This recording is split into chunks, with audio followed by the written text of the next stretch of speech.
En file indienne, ces visiteurs partent à la découverte d'un terrain vague. Le diagnostic archéologique est en cours sur le futur emplacement des EPR, les réacteurs nouvelle génération prévus à côté de la centrale du Bugey. On est dans une phase d'écoute de ce que le public a à dire sur notre projet. Outre les journalistes, des habitants de l'Ain et de l'Isère se sont inscrits pour en savoir plus sur les conséquences à l'horizon 2040.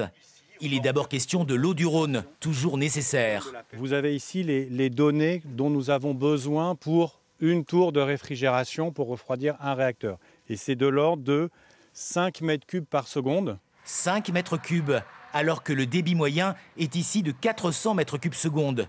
Sur le papier, un impact moindre, mais qui ne rassure pas. C'est l'eau potable, quoi, c'est la vie. Et puis il y a aussi d'autres industries, il y a l'agriculture. L'agriculture, c'est pareil, on en a besoin aussi. Ceux qui ont fait le déplacement ne l'ont pas fait pour rien. Des opposants sont là. Ils doutent de la consultation, car les terres sont déjà toutes acquises par EDF, presque 220 hectares. Je pense qu'on avance sur une concertation qui, beaucoup de gens le pensent, ne sert pas à grand-chose, puisque la décision serait prise. Le débat public prend une autre tournure, en salle des fêtes. 300 personnes réunies et des post-it par dizaines. Des questions sur le nucléaire et même sur le quotidien. Comment gérer l'accès aux sites, les parkings, les logements et tout ce qui va avec.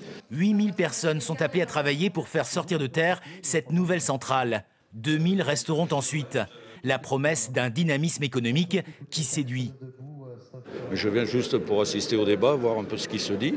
Mais moi, le nucléaire, non, ne me fait pas peur. Mais le débat public ne fait que commencer et va durer jusqu'au 15 mai.